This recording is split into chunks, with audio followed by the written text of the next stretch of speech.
Hello बच्चों, मैं संतोष यादव स्वागत करता हूं आपका अपने YouTube चैनल मां सरस्वती कोचिंग सेंटर में।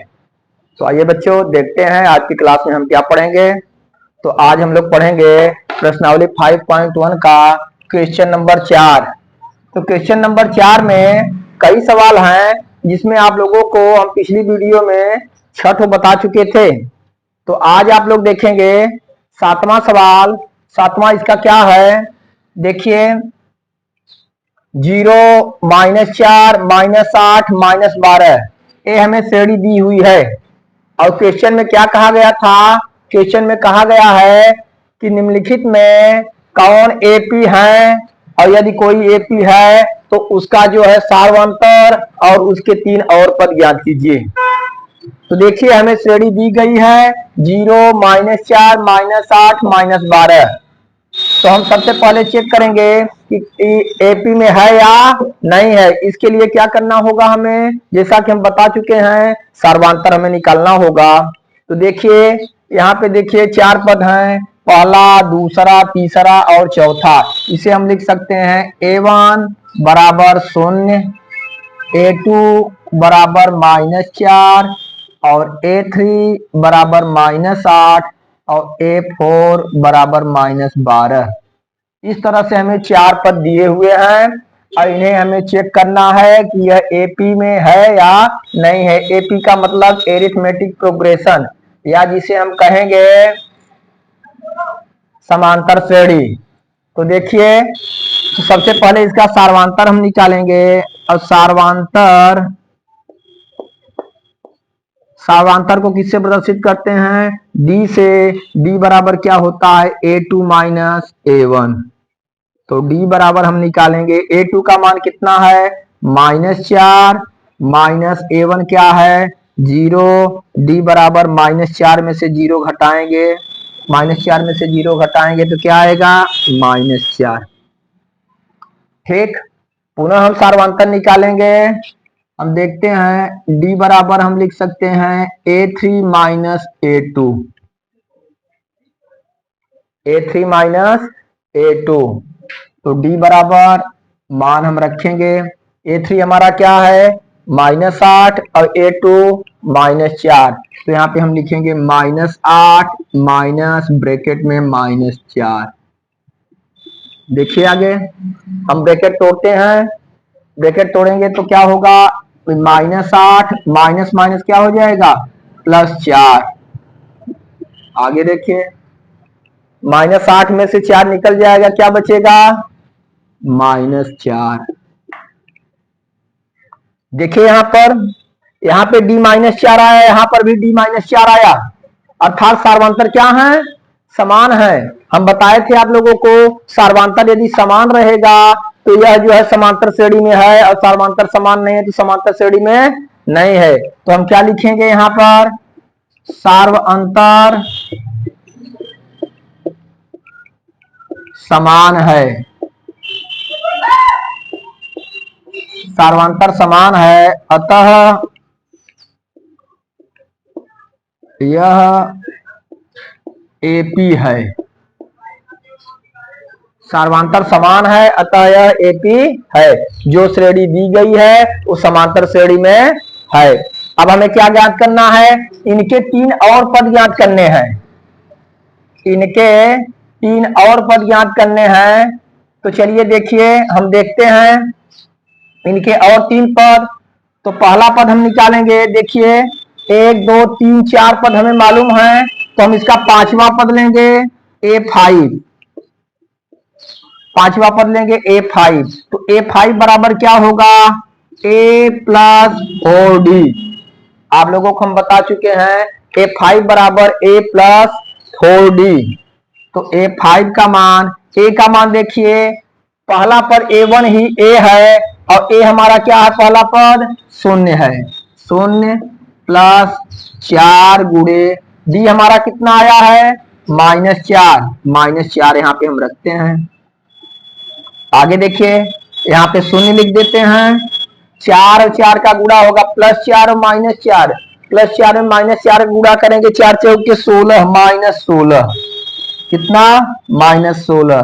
तो A5 हमारा 0 में से 16 घटाएं कितना आएगा, -16 आएगा, -16। तो हमें पांचवा पद प्राप्त हो गया। फिर छठवां निकालना है, सातवां निकालना है। चलिए आगे हम देखते हैं। इसे आप लोग नोट कर लीजिए कि इधर हम इरेज करें, इरेज करें इधर। चलिए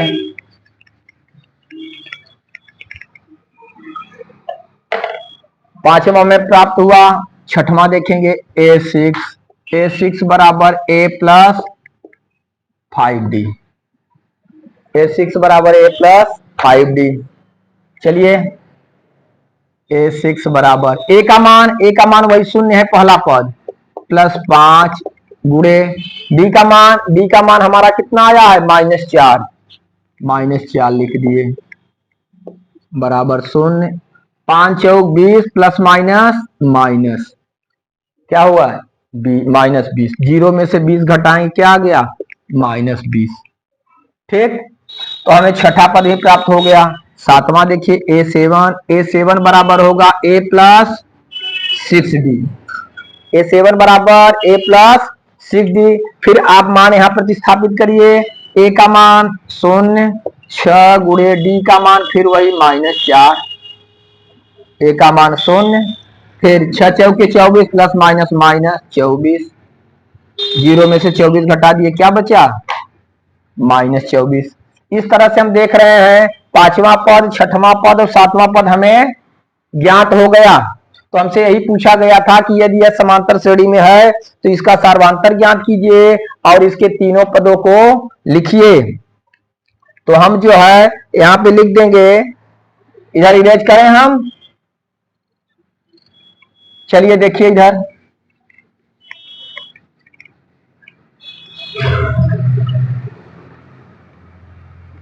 इधर हम देखते हैं हमारा सार्वधान्तर कितना आया था,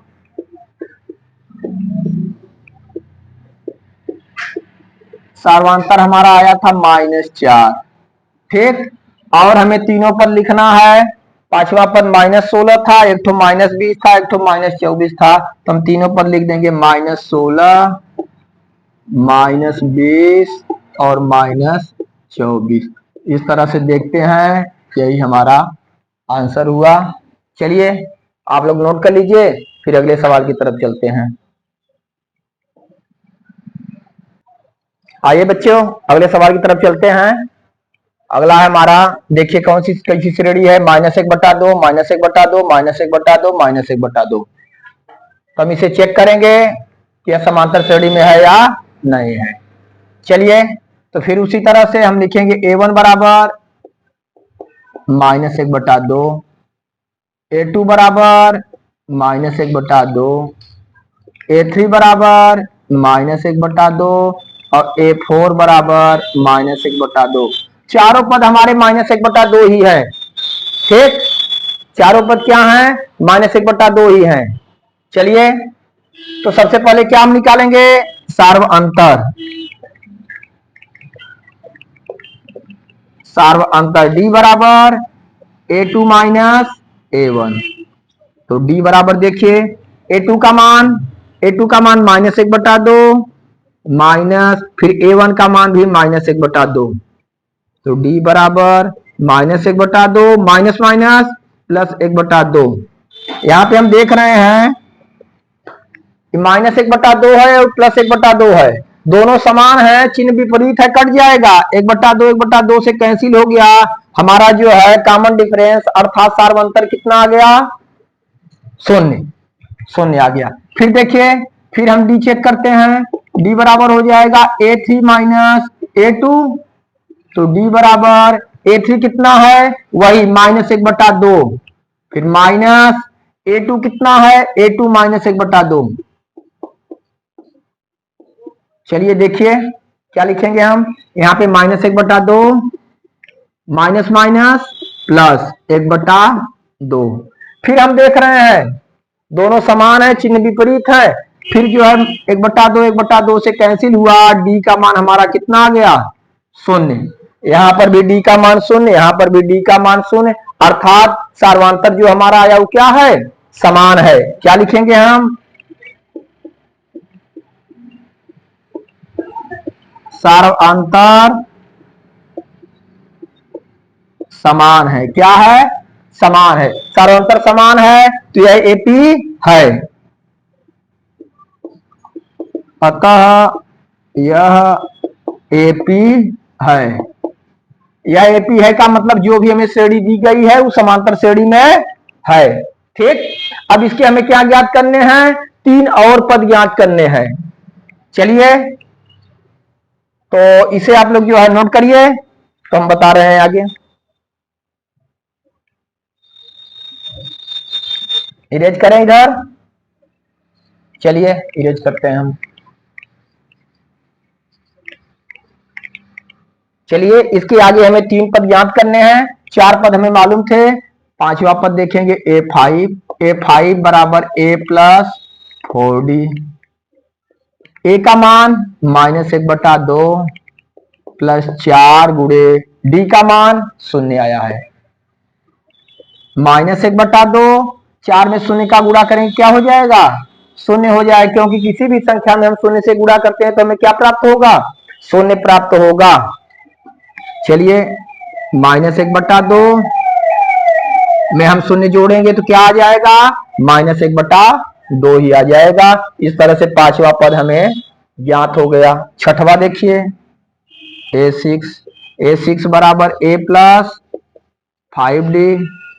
ए का मान कितना है? -1/2 प्लस 5 गुणे डी का मान फिर वही 0 बराबर -1/2। 5 में 0 का गुणा करेंगे फिर कितना आ गया? 0। और फिर -1/2 में 0 जोड़ेंगे तो -1/2 ही आया। इस तरह से हम देख रहे हैं हमारा 6ठा पद भी कितना आ गया? -1/2। इधर वाला इरेज करें हम। चलिए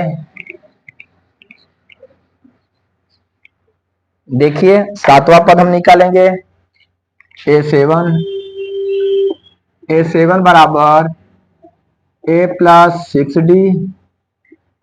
फिर वही ए का मान क्या रखेंगे हम? -1/2 प्लस 6 गुणे डी का मान 0। डी हमारा 0 आया था बराबर -1/2। 6 में 0 का गुणा करें क्या आएगा? 0 ही आएगा। और जब 0 जोड़ेंगे -1/2 में तो -1/2 आएगा। इस तरह से देख रहे हैं शेष तीनों पद भी हमारे -1/2 आए। तो हमें पहले सार्वंतर जो है निकालना था। सार्वंतर हम निकाल चुके हैं। हम यहाँ पे लिखेंगे सार्वंतर D बराबर 0। और अगले 3 पद कौन कौन से हैं? -1/2, -1/2, -1/2। तो बच्चों यही हमारा आंसर हुआ। हम देख रहे हैं इसके जो है सार्वंतर 0 आए। सार्वंतर 0 है अर्थात अगर किसी भी संख्या में 0 जोड़ेंगे तो वही संख्या प्राप्त होगी, इसलिए प्रत्येक पद -1/2 ही होगा। तो 4 पद दिए थे जो कि सब जो है -1/2 थे। हम 5वां 6वां और 7वां निकाले, ये भी -1/2 आए। इस तरह से ये सवाल कंप्लीट हुआ। इसे आप लोग नोट करिए, फिर अगले सवाल की तरफ बढ़ते हैं।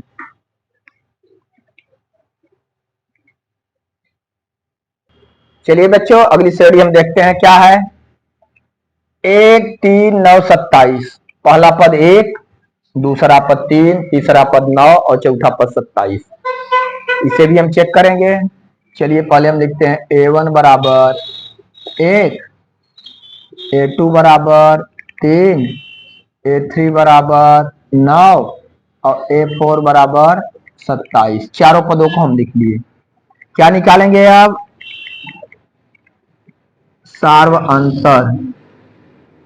सार्वंतर D बराबर A2 माइनस A1। तो D बराबर A2 का मान कितना है? 3 माइनस A1 कितना है? 1। D बराबर 3 में से घटाएंगे क्या आया? 2 आया। ठीक। आगे फिर एक बार निकाल के चेक करते हैं। तो D बराबर हम लिख सकते हैं A3 माइनस A2। D बराबर A3 देखिए A3 कितना है? 3 और 9 और A2 3।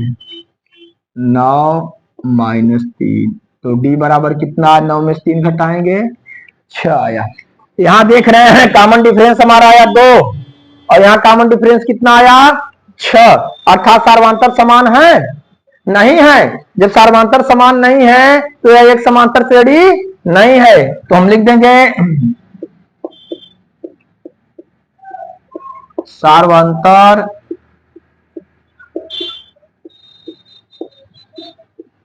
समान नहीं है, अतः यह एपी नहीं है, अर्थात समांतर श्रेणी में नहीं है। ठीक, तो जब समांतर श्रेणी नहीं है तो इसे हमें जो है आगे के पद निकालने की कोई आवश्यकता नहीं है। चलिए नोट कर लीजिए इसे फटाफट, तो आगे चलते हैं। आइए बच्चों आगे हम देखते हैं। अगली श्रेणी हमारी क्या दी हुई है, A2A 3A 4A। इस तरह से हमें श्रेणी दी गई है और इसे हमें चेक करना है कि यह एपी में है या नहीं है। चलिए, तो पहला पद A1 बराबर क्या है, A, दूसरा पद 2A, तीसरा पद 3A और चौथा पद 4A। पहला पद, दूसरा पद, तीसरा पद और चौथा पद। सबसे पहले हम क्या निकालेंगे, सार्वअंतर।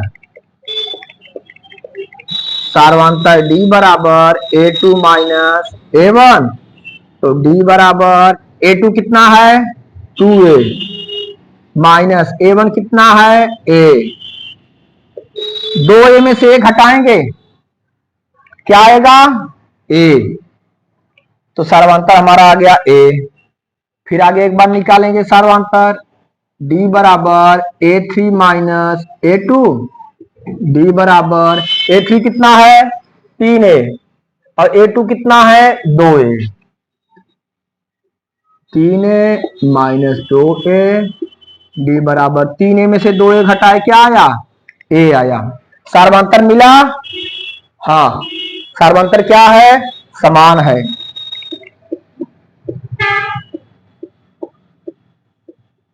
सार्वअंतर समान है, सार्वअंतर समान है, इसलिए हम लिखेंगे यह एपी है। क्लियर हुआ, सार्वअंतर समान है तो यह एपी है, अर्थात समांतर श्रेणी है। अब जो है इसके हमें शेष 3 पद ज्ञात करने हैं, तो 4 पद हमें 4 तक मालूम है। ए 5वां पद निकालेंगे A5, A5 बराबर A प्लस क्या होता है 4D।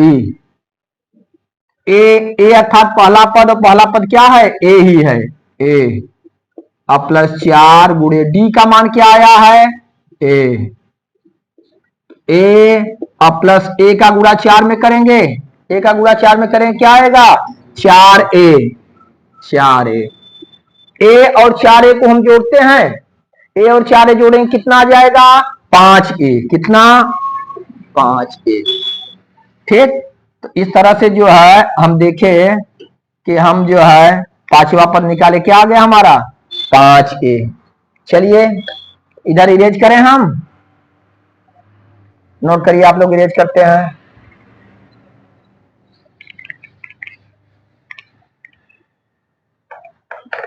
छठवां पद देखिए, A6 बराबर A प्लस 5D।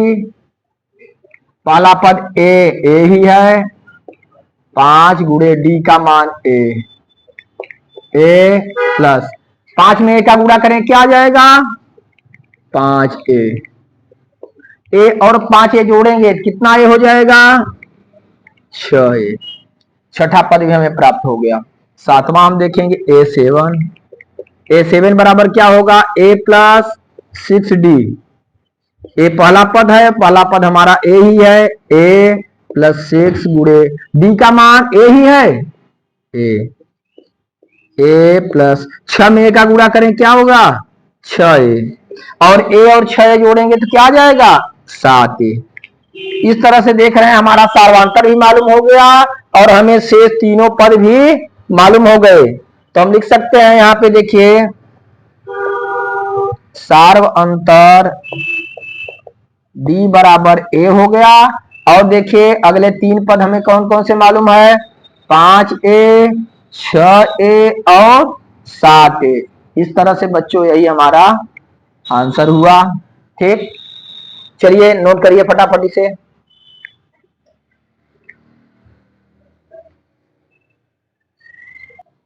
चलिए बच्चों, तो आप यहां तक इसे जो है क्लियर करिए। अगली वीडियो में फिर हम आप लोगों को अगला सवाल बताएं, इसके आगे बताएंगे।